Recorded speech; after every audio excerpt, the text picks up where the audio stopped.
on Jerusalem Dateline. This week on Jerusalem Dateline, U.S. President-elect Donald Trump is scoping out where he might put the U.S. Embassy if he decides to move it to Jerusalem. And Israeli Prime Minister Netanyahu developing ties with Muslim nations. Plus, ISIS claims responsibility for murdering dozens of Christians in an Egyptian church bombing. And could there be a safe haven for Christians in the Nineveh Plain? Hello and welcome to this edition of Jerusalem Dateline. I'm Chris Mitchell.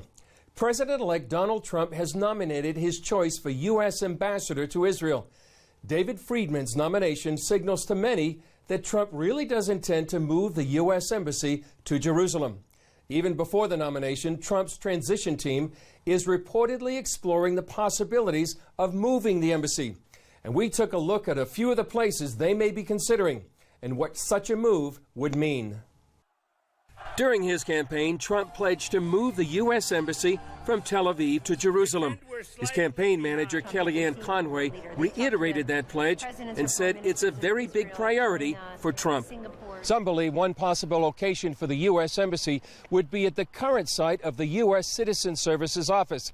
It's located here in a Jerusalem neighborhood and considered a logical choice for a future embassy, but it's not the only potential site. According to Israel's Channel 2, another choice, the area of the nearby Diplomat Hotel, currently a home for elderly immigrants. The U.S. owns the property, but not the hotel.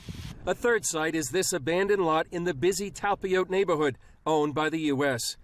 Former Israeli Finance Minister Yair Lapid says Trump's pledge to move the U.S. Embassy is an excellent idea. It's about time. We are sitting now in Israel's capital. According to opinion polls, Lapid is seen as a top contender for Israeli Prime Minister in the future. In response to a question from CBN News, Lapid told foreign journalists that every embassy should be in Jerusalem. This is our capital. We waited 2,000 years to come back here, and we expect the world to acknowledge this fact and to recognize Jerusalem as our capital, and therefore we should have here the embassy. He related a story from President Obama's recent trip to Israel. I remember not long ago on Shimon Peres's funeral, the White House issued a statement saying the president was in Jerusalem, and then they changed it, not to mention Jerusalem as the capital of Israel. And this was in Western Jerusalem. It wasn't even in Eastern Jerusalem. And I think this is preposterous. No country in the world recognizes Jerusalem as Israel's capital. A State Department official told CBN News, since Israel's founding, administrations of both parties have maintained a consistent policy of recognizing no state as having sovereignty over Jerusalem. We remain committed to this long-standing policy. But in 1995, the U.S. Congress passed the Jerusalem Embassy Act, mandating the move of the U.S. Embassy from Tel Aviv to Jerusalem. So far, every president has avoided the move, citing security concerns and signing a special waiver. Moving the embassy wouldn't make everyone happy. There will be happiness on the Israeli side, there will be unhappiness on the Arab-Palestinian side. There may be riots, there may be violence. Some say the move must come in the wider context of an Israeli-Palestinian peace agreement.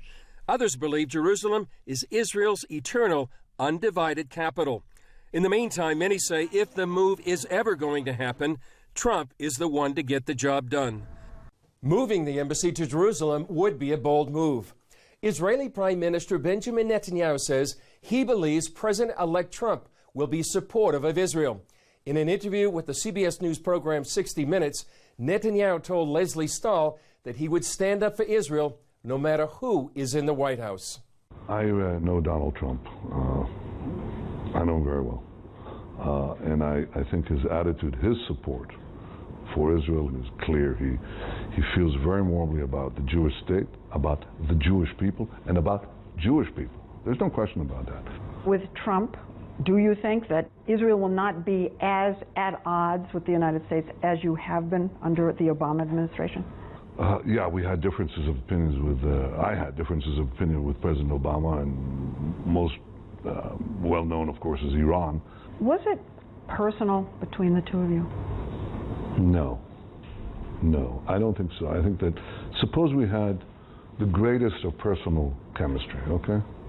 So what, you think I wouldn't stand up against the Iran deal if I thought, as I did, that it endangers the existence of Israel? Of course I would. After that 60 Minutes interview, Netanyahu took an unusual trip when he visited the former Soviet republics of Azerbaijan and Kazakhstan. His mission was to advance diplomatic relations and discuss regional issues and security and economic matters. Netanyahu visited Azerbaijan nearly 20 years ago and was the first prime minister of the Jewish state ever to visit Kazakhstan. What you see today are the leaders of a Muslim state and the leader of a Jewish state shaking hands, working to cooperate to create a better future for the citizens of our country. But I think that this example of Muslim-Jewish cooperation is something that reverberates throughout the world. I said to you as we were walking in here that our relations with our Muslim-Arab neighbors is changing dramatically. Israel and Kazakhstan signed agreements on research and development, aviation, civil service commissions, and agricultural cooperation. Earlier, he met with the Azerbaijani president, who highlighted the good relations between the Jews and the Azerbaijanis.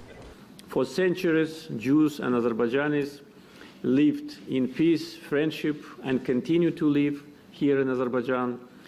And the Jewish community of Azerbaijan is a very active part of our society. They contribute a lot to the development of modern Azerbaijan, and these close relations between our people is a very important factor in our bilateral relations. The Azerbaijani president revealed that his country has defense contracts with Israel for nearly $5 billion. On a more somber note, Egyptian President El-Sisi declared a 3-day mourning period after one of the worst terror attacks in recent history struck a Christian Coptic church in Cairo, killing dozens and wounding nearly 50. ISIS claimed responsibility for the attack and threatened to continue its war against what it calls apostates. Eyewitnesses said a woman planted a bag filled with more than 25 pounds of explosives inside the church. The explosion ripped through St. Peter's, located next to the main Coptic cathedral. This man said the columns were smoldering, people strewn on the floor and on the walls. Everything was broken. Most of the dead were women and children at a Sunday service. One eyewitness said they were children. What have they done to deserve this? I wish I had died with them instead of seeing these scenes. The Coptic Orthodox Church released a statement on its Facebook page saying in part, "As we are bereaved by this violence and terrorism that attacks worshippers, we pray for these martyrs and for the wounded." The Egyptian church stresses on preserving national unity that keeps all Egyptians on Egypt's blessed land. After the attack, demonstrators gathered. They protested against terrorism and demanded national unity. Coptic Christians make up about 10% of Egyptians, and the bombing demonstrated the danger they face. For example, in 2013, CBN News reported that the Muslim Brotherhood burned a number of churches, Christian businesses, and even an orphanage. President El-Sisi said a religious war is being waged and vowed to hunt down the attackers. The Coptic Pope Tawadros plans to return from a state visit to preside over the funerals of more than 24 Christians. Coming up, a possible safe haven for Christians in the ancient Nineveh Plain. The Kurdish military has begun to liberate many Christian villages and towns captured by ISIS, but many Christians are hesitant to return home over fear it could happen again. On my recent trip to northern Iraq, I visited the Ankawa refugee camp and heard about the concerns of Christians there and about a plan to set up a safe haven in the area where the prophet Jonah warned the people. Today, the Christian town of Karakosh is free of ISIS for the first time in more than 2 years. It will require massive rebuilding.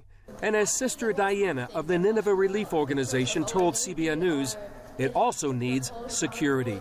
It's #1 priority, because if it's not safe, even if everything is provided from the infrastructure, from the facility, from the service, but #1 is the security. What's the point of coming back, rebuilding, and then another group will come and force us to leave? And if not forcing us to leave, maybe worse could happen too. So we need something tangible, something that it tells us you're going to be safe. That's because ISIS, also known as Daesh, is only the latest group to target these Iraqi Christians. It's a continuous persecution since 2003. With the emerge of Daesh, this was really shown, was felt deeply. Villages are empty now, probably destroyed. The heritage is gone, the past, and all of these good and strong memories is not there anymore. The numbers back up their fear. Constant attacks have caused the population of Iraqi Christians to drop from 1.5 million in 2003 to less than 300,000 in 2016. This is the Ashti refugee camp in the Ankawa neighborhood just outside of Erbil. It's where thousands of Christians have lived since ISIS forced them to flee more than 2 years ago. Now there's proposals to establish a safe zone for Christians and other ethnic groups in the plains of Nineveh. U.S. Congressman Jeff Fortenberry of Nebraska introduced one proposal, saying in part, the indigenous communities of Iraq's Nineveh Plain region, Assyrian, Chaldean, Syriac Christians, Yazidis, and others, have a right to security. House Resolution 152 would support the Iraqi creation of a safe zone, allow for autonomy, and commit the international community to help maintain the security. They envision a 3-level security system with a local Christian militia, the Iraqi army or Kurdish military, and an international rapid response unit. Because without this, the cradle of Christianity will be done. Christian will not be able to live in Middle East, not only in Iraq, in the whole Middle East. Assyrian Aid Society President Ashur Askria says Christians are not new to the land. It's important because it's a Christian indigenous land.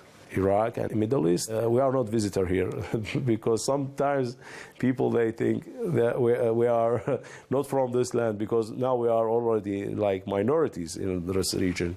Sister Diana warns her church is in danger of disappearing. If the Syriac Catholic Church does not come back here, we're going to be spread all over the world. In a few years, there will not be a Syriac Catholic Church in Iraq.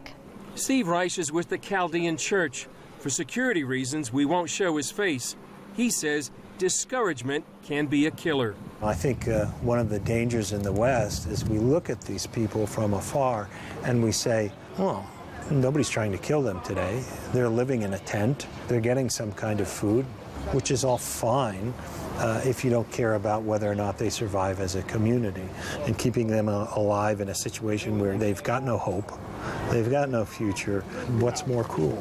You know, they're dying either way. They're dying inside.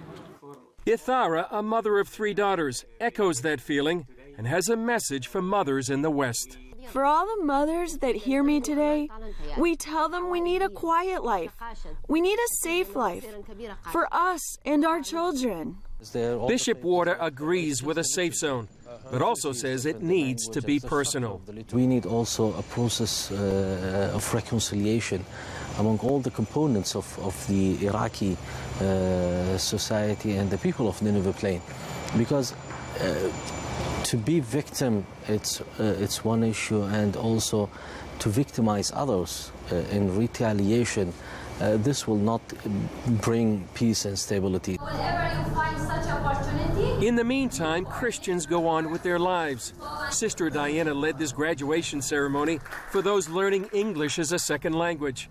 It's been a tough time, but they said they look to their Savior. May Jesus not forget us forever. The Jesus with us all the time. I'm not gonna lie to you, I cried a lot of nights, and praying to Jesus was absolutely, it helped me a lot. Raish told CBN News what he believes Christians in the West need to know. Don't forget them. Don't give up on them. They're still here and there's still hope, but there's only hope if the rest of the world's Christians continue to show solidarity with them.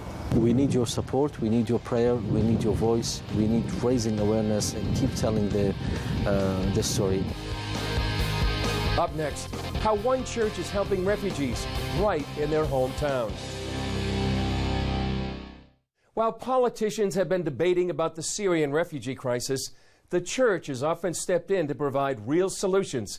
CBN correspondent Abigail Robertson shows us how one congregation in Washington is doing what they believe the Bible is calling them to do, loving their neighbors. This may look like a regular prayer meeting, but those being prayed over might surprise you.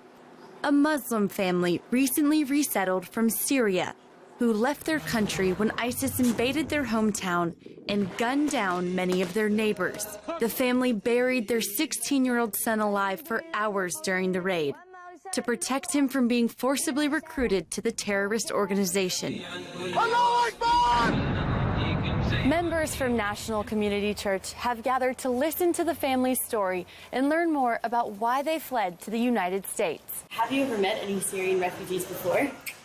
No, I don't think so. Media gives a lot of, these are bad people, watch out for them, you know, all sorts of danger, and just know that it's not true. Pastor Dave Schmidgall and his wife Kate met the family shortly after they arrived in the U.S. They spoke no English and were placed in the expensive city of Washington, D.C. The resettlement agency covered expenses for only 3 months. The father, Bashir, once an electrician, now feels helpless. In Syria, he was very strong. He was a provider. He had a sure skill set in a profession. Here, he feels lost. He's working really hard to learn English, but the pressure to get financial security is pretty strong. Kate and Dave realized two major things missing in Bashir's family's resettlement process: friendships and income. They opened up their home to host this event, which solved both those issues and gave the church an opportunity to put a face to the crisis. What's missing is friendship, it's relationship, it's a meal. Those attending not only met the family, they learned to make a Syrian dish called labne, a type of cheese. Each person also gave money toward the family's rent. It was so simple, like we're just making cheese and they're just sharing their stories and we're just praying for them, and just to see like God's hands and feet in action here tonight was really cool. But what you see happening here is easier said than done. Across the nation, 73%, just the general population, it avoids or is uncomfortable with conversations with Muslims. It takes a little bit of risk to cut past the rhetoric and the opinions to get involved in areas that are controversial, but there are people behind these topics and these issues. Lead pastor Mark Batterson found that out after his wife returned from a refugee missions trip. Her heart started to break for what I believe breaks the heart of God. And when your wife has a heart for something as her husband, you get a heart for it. Pastor Batterson believes if churches move past the politics, they could change the course of this crisis. Sometimes we confuse political issues with biblical issues. My hope and prayer would be that the church would recognize this is one of the greatest crises of our generation, and how we respond to it might just define our future as the church. NCC plans to host more Listen and Learn events with different refugee families in the future. As for Bashir, he started a handyman service with the help of Kate in hopes of one day becoming self-sufficient in America. Reporting from Washington, Abigail Robertson, CBN News. Coming up, see how one little Syrian girl refugee in Lebanon got a new chance for a brighter future. We've seen how a church in Washington is helping one refugee family who immigrated to the U.S. But as we know, there are many more in the Middle East that are also in desperate straits. Here's the story of how Christians helped one little girl get just what she needed. Daily life for Syrian refugees in Lebanon is rough enough, but it's especially difficult for Rahaf, who struggles just to see. Sometimes she would trip and fall just trying to walk. Kids in the camp teased Rahaf and called her the cross-eyed girl. I tried to comfort her, but I knew she was suffering and there was nothing I could do. Rahaf's mother told me how their family was forced to run from their home in Syria because of the civil war. Dodging bombs and sniper bullets, they came to Lebanon hoping to start a new life. But the Lebanese government won't let Syrian refugees get jobs. We're not allowed to work, but we still have to pay rent to keep our tent in this camp.